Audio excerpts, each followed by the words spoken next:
오늘은 사랑은 사람을 변화시킨다라는 말씀의 제목으로 하나님 말씀 전합니다.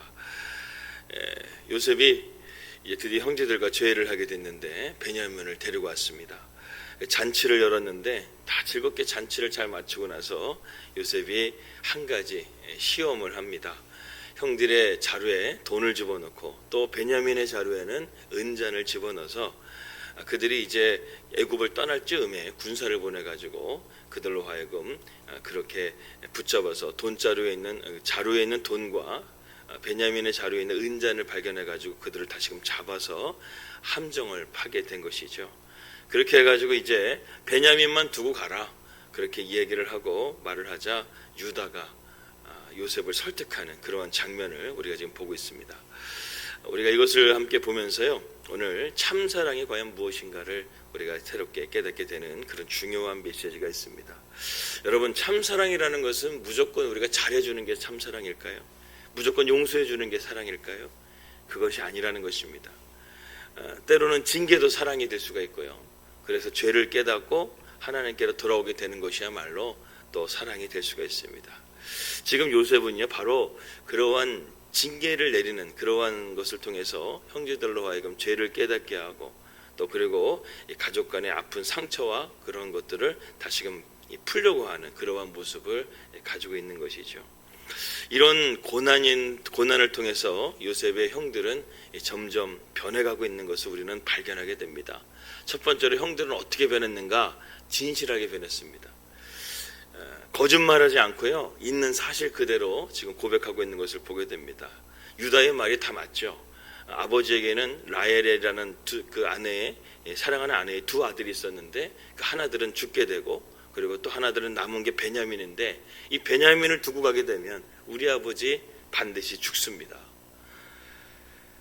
그렇기 때문에 베냐민을 두고 갈 수 없습니다. 이렇게 말을 한 것입니다. 그 전에는 형제들이 어떻습니까? 서로 시기하고 질투하고 심지어는 요셉을 죽이기까지 했던 그런 콩가루와 같은 그 집안이 야곱의 집안이었는데 지금 형제들이 아버지를 걱정하고 있고 또 형제들이 서로 하나가 돼가지고 지금 베냐민을 데려가고자 했다는 것입니다. 그것이 어디서 할 수 있냐? 16절 말씀 한번, 오늘 본 말씀 16절 말씀 한번 다 같이 한번 읽겠습니다. 유다가 말하되 우리가 내 주께 무슨 말을 하오리이까? 무슨 설명을 하오리이까? 우리가 어떻게 우리의 정직함을 나타내리까? 하나님이 종들의 죄악을 찾아내셨으니 우리와 이 잔이 발견된 자가 다 내 주의 종이 되겠나이다. 여기서 중요한 주어를 우리가 보게 되는데 유다가 말하면서 뭐라고 말합니까? 우리라는 단어를 반복해서 쓰고 있습니다. 그 전까지는 내가 하는 그런 삶이었죠. 형제들끼리도 서로 시기하고 질투하고 그리고 동생을 버리기까지 하는, 팔아버리는 그러한 모습을 가졌다고 한다면 지금 16절 말씀을 통해서 어떠한 변화가 있냐면 우리라는 단어를 쓰고 있다는 거예요. 가족 공동체가 된 거예요. 이 고난을 통해서 가족들이 하나가 되고 또 그리고 우리가 지금 이 베냐민을 위해서 우리 모두가 당신의 노예가 될 테니까 베냐민만은 보내달라. 지금 이렇게 하고 있는 모습을 보게 됩니다. 진실된 모습이 되고 있고 서로 또 하나가 되고 있는 그런 모습을 우리가 발견하게 된다는 것이죠. 그런데 오늘 이러한 변론을 하고 있는 유다를 우리가 눈여겨볼 필요가 있습니다. 유다는요, 38장 말씀 보게 되면 야곱의 곁을 떠났습니다. 제가 왜 그 곁을 떠났냐고 이유를 말씀드렸죠. 이 유다가 요셉을 애굽으로 팔아 넘겼던 장본인이었습니다. 예수님을 은 30냥에 팔아 넘겼던 사람이 누구였습니까? 유다였어요. 하여튼 유다는 좀 이렇게 팔아 넘기는데 좀 일가견 있는 사람 같은데 아무튼 그렇게 팔아 넘겨가지고 그 죄책감을 견딜 수가 없어가지고 아버지 곁을 떠났던 사람이 유다였습니다. 이방 땅에 살다가 이방 여인과 결혼하게 되고 또 이방 며느리를 받아들이게 됐는데 그 아들들이 다 죽어버렸어요. 그렇게 해가지고 다말이라는 이 며느리가 아버지의 그 유다의 대를 잇기 위해서 아버지와 그러니까 근친상간을 해가지고 세라와 베레스를 낳게 됩니다. 그때 유다가 철저하게 하나님 앞에 무너졌어요. 내가 하나님을 떠났던 것이 잘못된 것이구나. 그러면서 다시금 아버지께로 돌아와서 야곱과 함께 다시금 살게 됩니다. 그런 가운데서 유다가 뭔가 어떤 심경에 큰 변화가 있었던 것 같고 또 그리고 그의 마음 가운데 가족에 대한 아버지에 대한 그 슬픔을 이해하게 됐던 것 같습니다. 그렇죠. 12아들 중에 유다만 아들의 죽음을 경험했어요. 이방 땅에 갔는데 엘이라는 아들을 죽고 또 그 다음에 셀이 아들이 죽고, 그러니까 자기 아들이 2명이나 죽는 그러한 아픈 상처를 겪었기 때문에 자식을 잃는 슬픔이 이런 것이구나. 유다가 이것을 깨달았던 것이죠. 그러니까 이 아버지가 얼마나 슬퍼했을까. 그것을 깨달은 유다는 더 이상 그런 아버지에게 슬픔을 줄 수 없다라는 생각을 하게 돼서, 원래 장자는 르우벤이잖아요. 그런데 르우벤이 아니라 유다가 그 아버지를 대변해서 이러한 이야기를 변론을 하고 있는 것입니다. 이렇게 가족들이 하나가 되고 또 그리고 이 동생을 지키기 위해서 온 가족이 노예가 되겠다 이렇게 말하는 그러한 진실된 모습을 우리가 보게 됩니다. 또한 두 번째로 우리가 볼 수 있는 것은 이 형제들이 사랑의 사람으로 변했다는 거예요. 요셉의 치밀한 계획으로 형들은 자신도 모르는 함정에 빠지게 되었습니다. 형들은 요셉이 친 그물에 빠져나올 수가 없었습니다. 변명의 여지도 없었습니다. 자신들은 상상도 못한 일이 지금 벌어지게 된 것이죠. 심지어는 증거까지 나왔어요. 자루에 돈이 나왔어요. 은잔이 나왔어요. 입이 10개라도 할 말이 없는 거예요. 여러분, 세상에는 이렇게 억울한 일이 참 많이 있습니다. 내 뜻대로 되지 않고요. 자식 농사가 우리가 뜻대로 되지도 않고, 또 얼마 전에 제가 말씀드렸던 글렌 포드라는 사람은 흑인이었는데 억울하게 강도죄로 감옥에 가게 돼가지고요. 무기징역을 선고받다가 30년이 지난 이후에 무죄 판결을 받고 진범이 잡혀가지고 무죄 판결을 받고 나왔는데 정부에서 아무런 보상도 받지 못하고 심지어는 감옥에 나오자마자 폐암에 걸려가지고 2년 만에 삶을 마치게 되는 그러한 억울한 사람들이 이 세상에는 여러분 한둘일까요? 많이 있습니다. 억울하게 죽어가는 사람도 많고 억울한 일을 당하는 사람도 많고 이 세상에 그런 사람들이 많이 있습니다. 근데 이런 마음을 가진 사람의 특징이 뭐냐 하면 마음이 가난해진다는 거예요. 함정에 빠지게 되고 억울한 일을 당하게 되면 우리 마음이 답답한 상태를 경험하게 됩니다. 그래서 우리가 가난한 마음이 되는데요. 가난한 마음은 어떻게 생기는가? 우리가 할 말이 있으면 가난한 마음이 생기지 않아요. 우리가 어려운 일을 닥쳤는데 이거는 내가 좀 해결할 수 있겠다. 이런 내 마음에 확신이 있고 또 문제를 풀어갈 수 있는 내가 능력이 있게 된다고 한다면 우리는 가난한 마음이 생기지 않아요. 가난한 마음은 내가 해결할 수 없는 일이 생기게 될 때, 내가 변명할 방법도 없고 그리고 억울한 일을 벗어날 힘도 없을 때, 그때 우리에게 어떤 마음이 생기느냐? 이거 어떻게 해야 되나? 가난한 마음이, 겸손한 마음이, 낮아지는 마음이 생긴다는 것입니다. 이때 우리가 누구를 바라봐야 되는 것인가요? 하나님을 바라봐야 되는 것입니다. 모세는 광야에서 40년을 지내면서 마음이 가난해졌습니다. 오늘 요셉의 형들의 마음에도 이제 무엇만 남았냐? 포기할 것밖에 없는 거예요. 이제 끝났구나. 이제 정말 끝났구나. 더는 변명의 여지가 없는 그러한 상황 가운데 있게 되니까 형들이 아까도 말씀드린 정직해지게 되고 또 그리고 그들의 마음이 이제 헌신된 그런 마음을 갖게 되는 것을 보게 됩니다. 여러분, 고난을 우리가 겪게 되게 되면요, 유익이 하나 있는데 그것은 무엇이냐면 우리의 마음이 가난해져 가지고요, 하나님을 찾게 되게 되면 하나님께서 우리에게 주시는 그러한 은혜를 경험하게 되고 또 우리가 하나가 되게 되고 공동체가 새롭게 되는 그런 것들을 경험하게 됩니다. 모세가 고난을 겪었기 때문에 이스라엘의 지도자가 될 수가 있었고, 요셉도 그 고난의 시간을 겪었기 때문에 애굽의 총리가 될 수 있었고, 또 다니엘도 포로로 끌려고 하는 그 아픔과 고난 속에 있었지만 하나님께서 함께 하심을 통해서 바벨론이라는 제국의 총리가 될 수가 있었던 것이죠. 하나님은 이처럼 고난을 통해서도 우리에게 축복해 주실 수 있는 하나님이라는 것을 우리가 깨닫고, 우리의 마음이 지금 가난해져 있다고 한다면 그 마음을 하나님께 우리가 가져가서 기도하게 되면 하나님께서 우리의 삶 가운데 놀라운 회복과 기적을 일으켜 주실 것을 믿습니다. 오늘 17절 말씀 한번 다 같이 읽겠습니다. 17절입니다. 시작. 요셉이 이르되 내가 결코 그리하지 아니하리라. 잔이 그 손에서 발견된 자만 내 종이 되고 너희는 평안히 너희 아버지께로 돌아갈 것이니라. 유다의 간청을 했지만, 유다가 간청을 했지만 요셉은 거절합니다. 그런데 중요한 것은 무엇이냐? 유다는요, 한번 거절당했다고 해서 포기하지 않아요. 그래서 18절부터 33절까지 유다는 긴 그러한 변론을 통해서 계속해서 요셉을 설득하고 있습니다. 18절 말씀 한번 읽겠습니다. 18절 시작. 유다가 그에게 가까이 가서 이르되 내 주여 원하건대 당신의 종에게 내 주의 귀에 한 말씀을 아뢰게 하소서. 주의 종에게 노하지 마소서. 주는 바로와 같으심이니이다. 지금 설득할 사람을 설득해야죠. 요셉은 지금 어떤 위치입니까? 애굽의 총리예요, 총리. 그런 사람에게 지금 한번 명령을 내려 설득한다는 것은 생명을 걸고 설득하는 거예요. 유다의 말을 요약하면 이것입니다. 당신의 말대로 우리가 다 했는데 우리가 지금 이 막내 동생 베냐민을 두고 가게 되면 우리 아버지는 반드시 죽을 겁니다. 그 말을 하고 있는 거예요. 지금 유다가 누구를 생각하고 있습니까? 아버지를 생각하고 있는 거예요. 늙은 야곱, 그 아버지를 생각하고 있는 거예요. 지금 자기들만 살궁리를 먼저 하지 않고요. 여기서 우리가 다 죽으면 죽었지 지금 우리 아버지 베냐민 데려가자면 죽게 할 수 없다라고 배수진을 치면서 지금 요셉을, 그 애굽의 총리인 요셉을 설득하고 있는 것이죠. 더 나아가서 32절에서 33절 말씀 함께 보겠습니다. 아주 중요한 오늘 말씀입니다. 32절 33절 시작.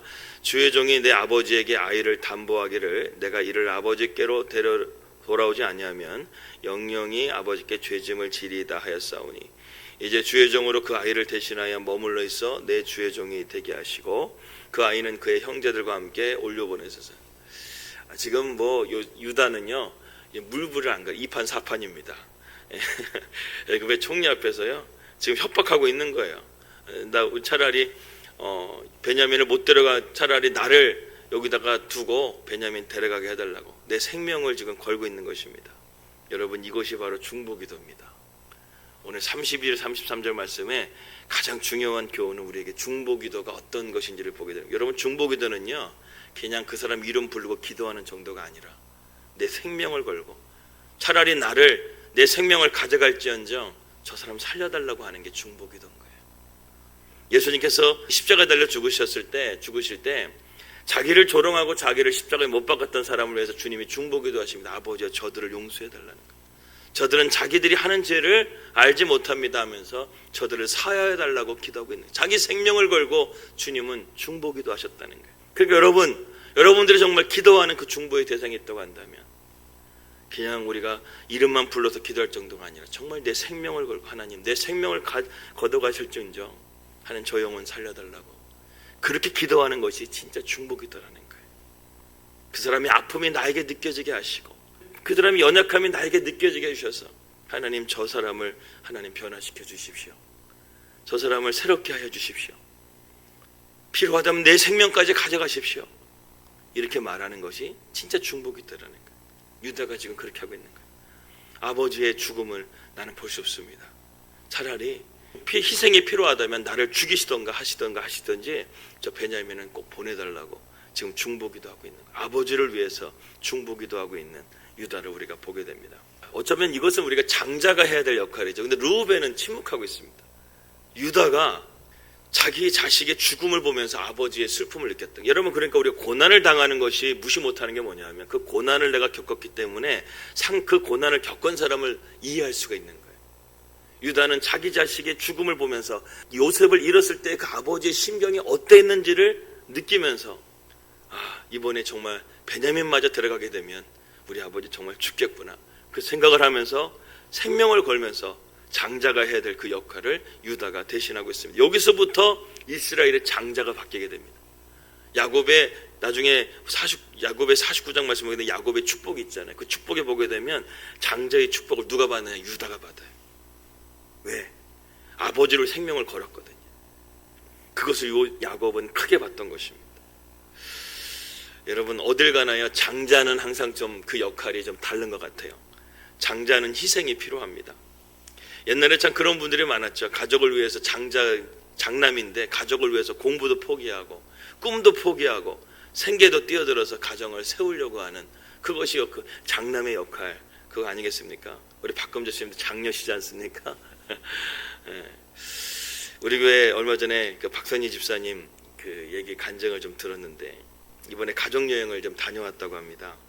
그러면서 이제 삼형제지 않습니까? 삼형제들끼리 서로 얘기를 나누며 크게 감동을 했다고 하는데 알다시피 박선희 집사님은 일찍 남편을 여의시고 정말 지독하게 아들 셋을 키워가며 사셨습니다. 하지만 직장을 다녀야 했기 때문에 늘 직장을 다니게 되면은 이 세 아들을 두고 직장을 갈 때마다 참 하나님 앞에 눈물로 많이 기도했다고 합니다. 하나님, 이 세 아들을 지켜달라고 기도를 했다는 것이죠. 그러면서 장남이었던 수영이를 많이 의지했다고 합니다. 근데 수영이도 그것을 아는지 동생을 공부시키고 그 동생을 엄마에게 부담을 덜 끼쳐야 되겠다는 생각을 해가지고 수영이가 어딜 갔냐면 대학을 포기하고 군대를 자원 입대해가지고 부사관 시험을 봐가지고 거길 들어가게 된 것이죠. 그리고 엄마가 없을 때 이번에 동생들이 같이 식사를 하면서 이제 옛날 얘기를 했는데, 엄마가 없을 때 동생들을 형이 참 잘 살피고 때로는 우리가 잘못하게 되면 형이 자기를 때리기도 했다라는 그런 얘기를 하면서 형이 참 마치 아버지처럼 믿고 잘 따르게 되었다, 이런 얘기를 했다는 얘기를 들었습니다. 먹는 것도 늘 동생들 좀 이렇게 찡했던 건 뭐냐면, 먹는 것도 늘 동생들 준다고 잘 못 먹어서 가족들이 이렇게 모이게 되게 되면 항상 조금밖에 안 먹은 거예요. 그러니까 자기들 형들은 입이 짧은 줄 알았어요. 그런데 알고 봤더니 그게 아니었어요. 이번에 가족들끼리 모여가지고 이렇게 고기를 실컷 사가지고 고기 구워 먹는데 형이 너무 잘 먹는 거예요. 동생들이 직장도 잘 다니게 되고 각자 자리를 이제 잘 하게 되고 먹는 것에 대해서 걱정이 없으니까 형들이 가족들끼리 모였을 때 이제 혁대를 풀고 이제 먹었다는 거죠. 이게 장남이 역할입니다. 장자가 가족을 위해서 희생한다는 것이죠. 오늘 유다가 그런 희생을 하고 있는 거예요. 자기 가족을 위해서 중보하고 자기 가족을 위해서 희생하고 있는 그러한 이 장자의 모습을 유다를 통해서 우리는 보게 됩니다. 여러분, 우리가 예수님을 우리 가정과 처음으로 믿었다고 한다면, 여러분 가족 가운데 처음으로 믿었다고 한다면 여러분들은 신앙의 장자입니다. 그 장자가 되기 위해서는 여러분 희생도 필요하고 때로는 내 생명을 걸고 가족을 위해서 기도도 필요하다는 것이죠. 오늘 유다가 우리에게 이런 모습을 보여줬습니다. 원래 장남은 르우벤이었습니다. 그러나 그는 이런 용기가 없었어요. 그런데 유다는 38장의 연단을 통해서 아버지의 마음을 깨닫게 됐어요. 그리고 아버지를 위해서 생명을 걸고 기도하고 있습니다. 오늘 이러한 중보기도가 오늘 우리에게 필요하다는 것이죠. 자기의 생명을 다해서 한 영혼을 살리는 기도, 그것이 바로 중보기도입니다. 제가 죽어도 좋으니 저 사람을 살려주십시오. 이 유다의 중보기도가 요셉의 마음을 울렸어요. 그리고 45장에 보게 되면 드디어 요셉과 가족들이 진정한 회복과 치유가 일어나게 되는 것을 우리가 이제 내일 함께 말씀을 통해서 보게 될 것입니다. 오늘은 우리가 함께 나눈 메시지는 중보기도입니다. 중보기도는 내 생명을 걸고 기도하는 기도라는 거예요. 그럴 때 기적이 일어나게 되고 그럴 때 한 영혼이 살아나게 되는 것입니다.